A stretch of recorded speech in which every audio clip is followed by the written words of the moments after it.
Hello everyone, myself Sunita Gehlot with e-content for MA Final paper 6 home science. आज हम जिस topic पर चर्चा कर रहे हैं वो यूनिट सेकंड पेपर 6 का चैप्टर सेकंड फैमिली, जिसका पार्ट 1 हम डिस्कस कर चुके हैं। पार्ट 2 जो है आज हम ले रहे हैं। इसमें हम आज टाइप्स ऑफ फैमिली यानी परिवार के प्रकार को ले रहे हैं। परिवार के प्रकार, हर प्रकार के समाज में परिवार पाए जाते हैं, लेकिन इन परिवारों का स्वरूप प्रत्येक समाज में उनकी भौगोलिक, सामाजिक व सांस्कृतिक परिस्थितियों के अनुसार अलग अलग होता है। यहाँ हम विभिन्न प्रकार के परिवारों की आज चर्चा करेंगे। जैसा कि अब आप एक डायग्रामेटिक रिप्रेजेंटेशन देख रहे हैं जिसमें टाइप्स ऑफ फैमिली दिया गया है। परिवार का जो ये वर्गीकरण है प्रकार का, वो कई तरीके से किया गया है। विभिन्न जो शिक्षाविद रहे हैं उन्होंने अपने अपने तरीके से परिवारों का वर्गीकरण किया है। पहला जो इन्होंने लिया है सदस्य संख्या के हिसाब से, फिर निवास के आधार पर, अधिकार के आधार पर, उत्तराधिकार के आधार पर, वंश नाम के आधार पर, विवाह का जो आधार है उसके आधार पर, और कुछ अन्य ले लिए गए हैं जिनमें विभिन्न तरह की भौगोलिक स्थितियों के अनुसार, जातियों के अनुसार जो विवाह देखे गए हैं, पाए गए हैं, उनका डिस्कशन है। उन्हीं की फिर सब हेडिंग्स दी गई हैं इसमें। तो कितने तरह के जो परिवार हैं वो इस पूरी हमारे धरा पर जो हैं पाए जाते हैं, एक परिवार के रूप में वो रहते हैं। तो अब हम इनकी चर्चा एक एक करके करते हैं। पहला आता है, जैसा कि हमने रूपरेखा देखी, सदस्य संख्या के आधार पर परिवार। इसमें जो पहला है वो है दाम्पत्य मूलक परिवार, संयुक्त परिवार और विस्तृत परिवार। सदस्य संख्या कितनी है उसके आधार पर। तो पहला आता है दाम्पत्य मूलक परिवार, जिसे हम न्यूक्लियर फैमिली भी बोलते हैं। यह परिवार का सबसे छोटा रूप है। इसमें पति, पत्नी एवं बच्चे होते हैं। इनमें अन्य रिश्तेदार शामिल नहीं होते हैं। इसे और भी कई नामों से पुकारा जाता है, जैसे व्यक्तिक परिवार, परमाणुविक परिवार आदि। ये था न्यूक्लियर फैमिली। अब आता है संयुक्त परिवार, जॉइंट फैमिली जिसको बोला जाता है।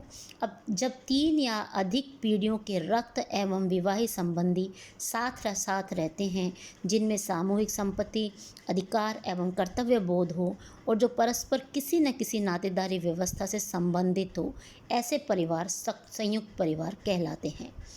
ऐसे दुबे कहते हैं जब कई मूल परिवार एक साथ रहते हों और उनमें निकटता का नाता हो, एक साथ भोजन करते हों और एक आर्थिक इकाई के रूप में कार्य करते हो, तो उन्हें उनके सम्मिलित रूप में संयुक्त परिवार कहा जाएगा, जॉइंट फैमिली कहा जाएगा।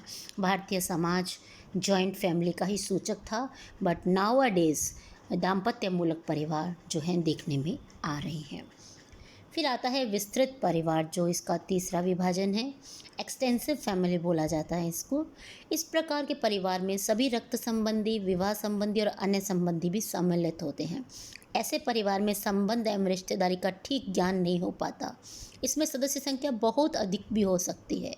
दुबे के अनुसार विस्तृत परिवार की संज्ञा उस परिवार संकुल से दी जा सकती हो जो वंशानुक्रम से संबंधित होते हुए भी अपनी भिन्न भिन्न इकाइयों के रूप में परिवारों में बटा हुआ हो।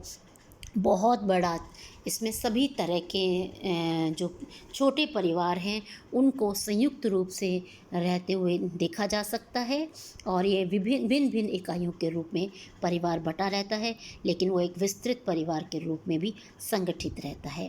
तो ऐसी फैमिली को एक्सटेंसिव फैमिली के नाम से जाना जाएगा। तो ये था सदस्य संख्या के आधार पर परिवार।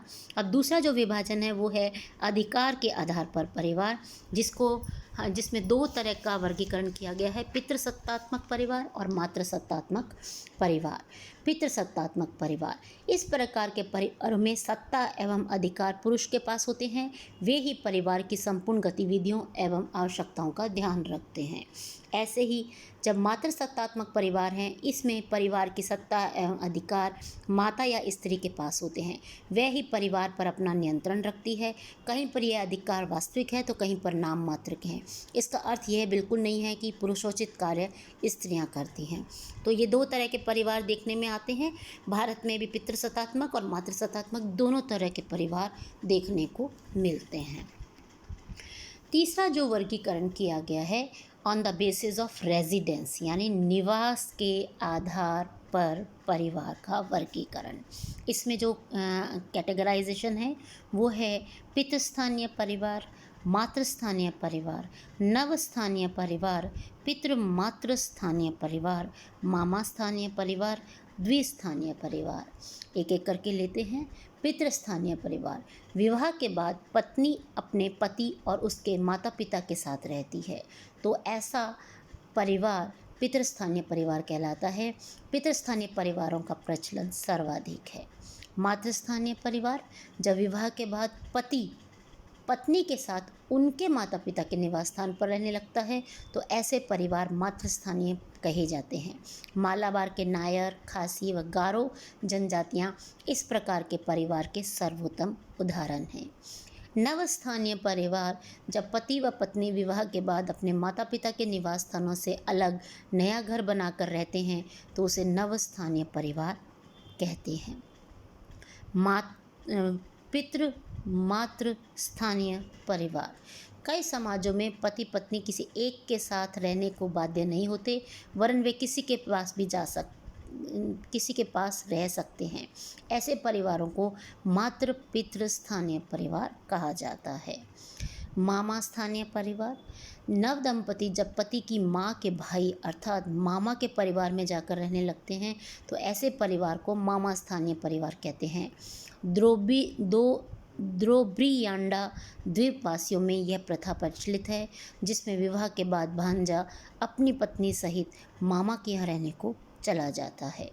द्विस्थानीय परिवार, कुछ परिवार ऐसे भी होते हैं जहाँ विवाह के बाद पति एवं पत्नी अपने अपने जन्म के परिवारों में चले जाते हैं और वहीं रहते हैं।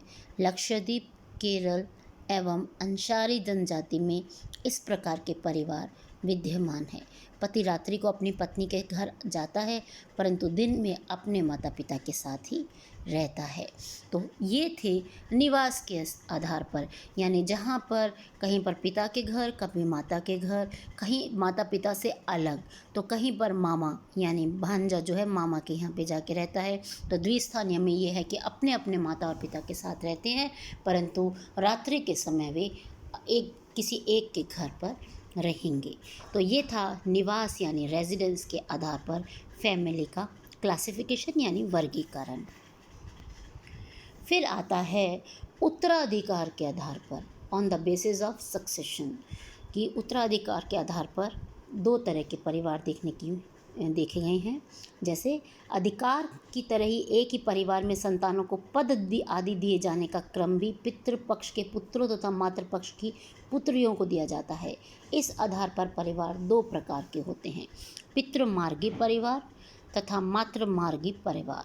पितृमार्गी परिवार, ऐसे परिवार में उत्तराधिकार के सारे नियम पितृपक्ष के आधार पर तय किए जाते हैं, अर्थात संपत्ति का स्वामित्व, वंशनाम, निवास आदि सभी पितृमार्गी होंगे, यानी जो सरनेम वगैरह लगेगा वो पिता की तरफ से लगेगा।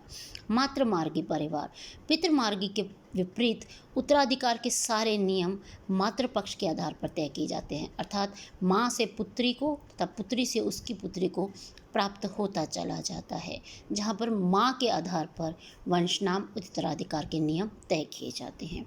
तो ये थे उत्तराधिकार के आधार पर परिवार का विभाजन, यानी कितने तरह के परिवार होते हैं। अब आता है वंश नाम के आधार पर वर्गीकरण, on the basis of lineage. वंश नाम को लीनिएज बोला जाता है।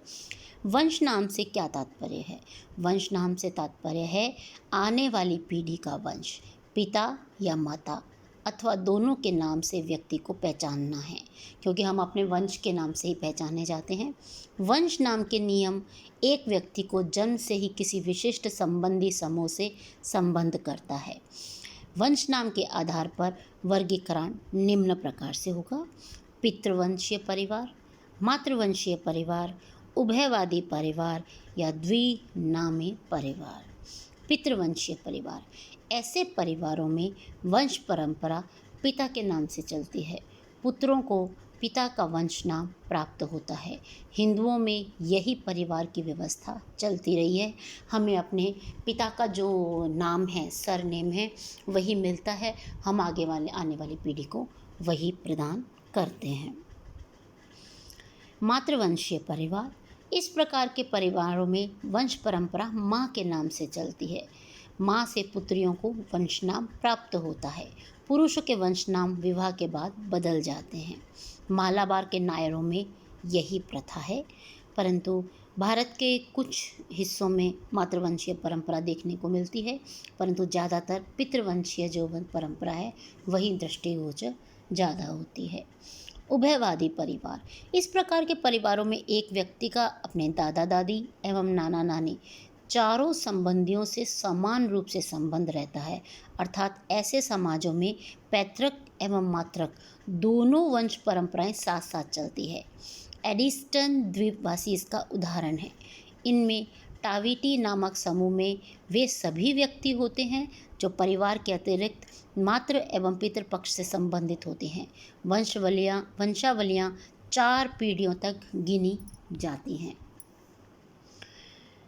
तो ये प्रथा भी देखने को मिलती है जहाँ उभयवादी, उभय का मतलब होता है दोनों तरह के, जो नाना और दादा हैं उन दोनों के वंश नाम जो हैं प्रयोग में लाए जाते हैं। फिर आता है द्विनामी परिवार। यह परिवारों का वह एक स्वरूप है जिसमें एक व्यक्ति एक ही समय में अपने दादा या नाना से संबंध रखता है। अन्य 2 संबंधी दादी और नानी को छोड़ दिया जाता है। यह भी उभयवादी वंश का ही एक स्वरूप है। द्विनामी, इसमें चलता तो दादा या नाना का है, लेकिन इसमें दादी और नानी यानी जो महिला की तरफ का जो वर्ग है उसको छोड़ दिया जाता है और इसे उभयवादी वंश का ही एक मॉडिफिकेशन जो है माना गया है। लेकिन द्विनामी वंश नाम के आधार पर भी परिवार देखने को मिलते हैं। नेक्स्ट आता है विवाह के आधार पर परिवार, on the basis of marriage. विवाह की प्रचलित रीतियों के आधार पर निर्मित परिवारों को हम 2 भागों में बांट सकते हैं: एक विवाही परिवार एवं बहुविवाही परिवार। पहले हम लेते हैं एक विवाह परिवार। इसमें परिवार का एक पुरुष एक स्त्री से विवाह करके परिवार बसाता है, अर्थात इसमें पति पत्नी और उनके अविवाहित बच्चे आते हैं। यह हो सकता है कि पत्नी की मृत्यु के बाद अथवा तलाक के बाद पुरुष या उसके विपरीत स्त्री किसी अन्य से विवाह कर ले, लेकिन विवाह एक स्त्री और एक पति और एक पत्नी ही रहेंगे और उनके बच्चे, तब मिलकर वो एक विवाही परिवार कहलाता है। हाँ, लेकिन बहुविवाही परिवार जो है जस्ट इसका उल्टा होता है। इस स्वरूप में एक समय में एक से अधिक यौन साथी होते हैं। बहुविवाही परिवार ये पुनः 3 प्रकार के देखे गए हैं, जैसे कि चित्र में दिख रहा है आपको स्लाइड में: बहुपत्नी परिवार, बहुपति परिवार, समूह विवाह परिवार। बहुपत्नी परिवार, नाम से स्पष्ट है कि पत्नियां ज़्यादा होंगी। जब किसी परिवार में एक पुरुष 2 या अधिक स्त्रियों से विवाह करके परिवार बसाता है तो उसे बहुपत्नी परिवार कहते हैं। मुस्लिम समाज में 4 पत्नियां तक रखने की स्वीकृति है। भारत में नागा, बेंगा एवं गोंड जनजातियों में इस प्रकार के परिवार पाए जाते हैं, जहां एक ही मेल मेंबर होगा परंतु उसके साथ 2 या उससे अधिक महिलाएं जो हैं पत्नी के रूप में निवास करेंगी। बहुपति परिवार का यह स्वरूप अधिकांशतः अपवाद स्वरूप ही देखा जा सकता है। इसमें एक स्त्री एक से अधिक पुरुषों से विवाह करती हैं। इसको फिर 2 कैटेगरीज में डाला गया है। इसके भी 2 स्वरूप हैं। प्रथम, जिन पुरुषों से विवाह करती है महिला वे सभी परस्पर में भाई हों तो वो कहलाता है भातृ बहुपति परिवार। इसे भातृ बहुपति परिवार कहते हैं। द्वितीय, जिन पुरुषों से स्त्री विवाह करती है वे परस्पर भाई न होकर रिश्तेदार अथवा अन्य भी हो सकते हैं, तब इसे अभाद्र बहुपति परिवार के नाम से जाना जाएगा। लेकिन यहाँ पर पति जो हैं वो एक से ज़्यादा होंगे और पत्नी जो है वो एक ही रहेगी। तो इस तरह के परिवार भी देखने को मिलते हैं। भाद्र बहुपति परिवार का उदाहरण हमारे महाभारत काल में देखने को मिलता है, जहाँ द्रौपदी के 5 जो पति थे और वो आपस में भाई थे। तो वो भाद्र बहुपति परिवार का एक उदाहरण हमारे प्राचीन काल में लिया जा सकता है। फिर आता है समूह विवाह परिवार। जब कभी कई भाइयों या कई पुरुषों का समूह मिलकर स्त्रियों के एक समूह से विवाह करता है तो उसे समूह विवाही परिवार कहते हैं। इसमें सभी पुरुष सभी स्त्रियों के पति होते हैं और कई बार एक परिवार के सभी भाई दूसरे परिवार की सभी बहनों से विवाह कर लेते हैं, तब भी प्रत्येक भाई सभी स्त्रियों के पति होते हैं।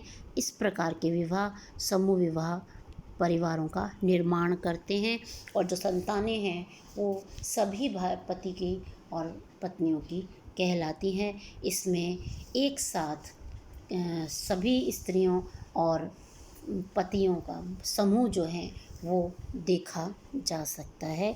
ये प्राचीन काल में एक व्यवस्था थी जहाँ पर आर्थिक रूप से अगर तंगी थी तो वहाँ पर जो विवाह है जो समूह में एक साथ कर दिया जाता था। तो ये था विवाह के आधार पर एक विवाही परिवार और बहुविवाही परिवार जिनका हमने चर्चा करी। अब आता है परिवार के अन्य स्वरूप, on other kinds of family, जो कि देखने में आते हैं।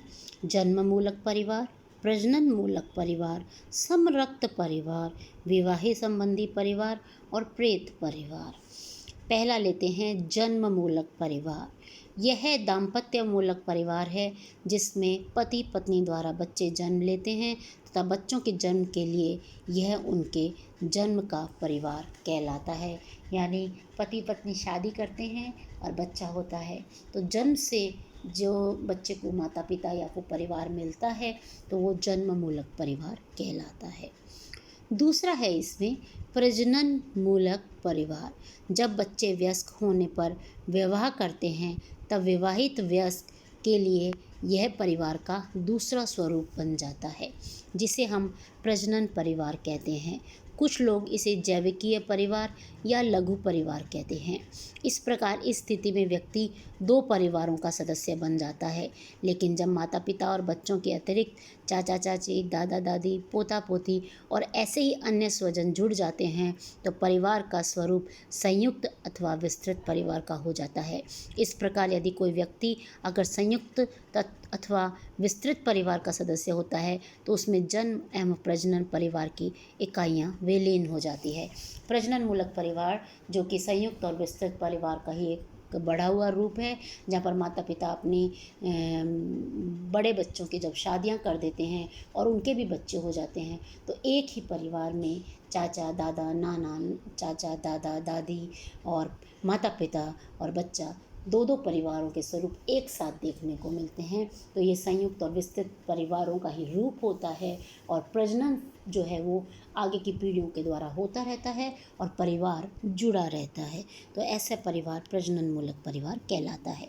समरक्त परिवार, समरक्त परिवार के सदस्यों के बीच जब यौन संबंध स्थापित करने के लिए विवाह होते हैं तब उनसे जिन परिवारों का उद्भव होता है उसे समरक्त परिवार कहा जाता है। यानी जब भी समरक्त एक ही ब्लड के लोगों के बीच में, सेम ब्लड के लोगों के बीच में यौन संबंध स्थापित होता है और उनसे फिर संतानें होती हैं तो उनसे जो परिवार बनता है उसे समरक्त यानी सेम ब्लड के परिवार फैमिली जो है कहा जाएगा। विवाह संबंधी परिवार, इस परिवार में रक्त एवं विवाह संबंधी दोनों ही निवास करते हैं। जब रक्त संबंधी परिवार के सदस्य विवाह करके नए सदस्य को लाते हैं तो वह पति पत्नी विवाह संबंधी परिवार का निर्माण करते हैं। फिर आता है प्रेत परिवार। इवांस प्रिजार्ड ने इस परिवार के स्वरूप का वर्णन किया है। यह अफ्रीका की न्यूर जनजाति में प्रचलित है। न्यूर जनजाति के लोगों का विश्वास है कि विवाह करने का अधिकार प्रत्येक को है। अगर किसी की मृत्यु विवाह पूर्व हो जाती है या लड़कियां ही पैदा होती हैं तो या लड़के विवाह पूर्व ही मर जाते हैं तो निकटतम संबंधियों का यह उत्तरदायित्व होता है कि वे मृत व्यक्तियों के नाम पर विवाह करें। ऐसी स्थिति में उनसे उत्पन्न संतानें मृतक की संतानें मानी जाती हैं। तो ये एक तरह का किसी एक ही जनजाति में, जो अफ्रीका की जनजाति है, उसमें ये प्रचलित विवाह है कि अगर समय से पूर्व किसी की मृत्यु हो जाती है तो वहाँ पर किसी लड़के या लड़की का विवाह जो है वो लड़की को उस मृत व्यक्ति से कर दिया जाता है और उनका उत्तरदायित्व होता है कि वे उनकी संतानों को मृतक की संतानें माने। तो इस तरह के विवाह भी देखने को मिलते हैं। इसके अलावा एक और आधार आ जाता है अन्य विवाहों में ही, समुदाय के आधार पर परिवार, जिनमें हम ग्रामीण परिवार, रूरल फैमिली और नगरीय परिवार के रूप में, अर्बन फैमिली के रूप में भी उनका विभाजन कर सकते हैं। ग्रामीण परिवार, जो कि गांवों में पाए जाने वाले परिवारों को ग्रामीण परिवार कहते हैं। ये परिवार अधिकांशतः संयुक्त होते हैं। इनकी अर्थव्यवस्था कृषि पर आधारित होती है। इन परिवारों में स्त्रियां भी पुरुषों के साथ घर के बाहर काम में हाथ बटाती है। ग्रामीण परिवार धार्मिक नियमों से बंधा होता है। घर का मुखिया घर का सबसे वृद्ध व्यक्ति होता है। ये परिवार अधिकतर पितृसत्तात्मक होते हैं और भारत के ग्रामीण परिवेशों में ज़्यादातर ग्रामीण परिवार पाए जाते हैं। नगरीय परिवार, नगरों में पाए जाने वाले परिवारों को नगरीय परिवार कहते हैं। ये परिवार औद्योगिकरण की देन तथा संयुक्त परिवार का विघटित स्वरूप है। ये परिवार एकाकी परिवारों के रूप में होते हैं। लघु आकार, पिता की सत्ता में कमी, स्वतंत्रता, समानता और गतिशीलता इन परिवारों की प्रमुख विशेषताएं होती हैं, जो कि अर्बन फैमिलीज़, जो कि न्यूक्लियर फैमिलीज़ के रूप में देखी गई हैं। और आज का जो है स्वरूप जो है वो न्यूक्लियर फैमिली यानी नगरीय परिवार के रूप में होता जा रहा है। तो ये भी कैटेगराइजेशन हम परिवार के इसके क्लासिफिकेशन में समुदाय के आधार पर ले सकते हैं। तो इस तरह से आज का जो ये टॉपिक है, जिसमें हमने आज चर्चा की परिवार के विभिन्न स्वरूपों की चर्चा की, विभिन्न पाए जाने वाले जो परिवार के स्वरूप हैं, जो कि विभाजन है, क्लासिफिकेशन है, जो आधार हैं, उनके आधार पर हमने इन सब की चर्चा करी। आशा करती हूँ आपको ये टॉपिक अच्छे से समझ आया होगा। नेक्स्ट क्लास में हम इसी चैप्टर के आगे के जो टॉपिक्स हैं उन पर चर्चा करेंगे। तब तक के लिए धन्यवाद।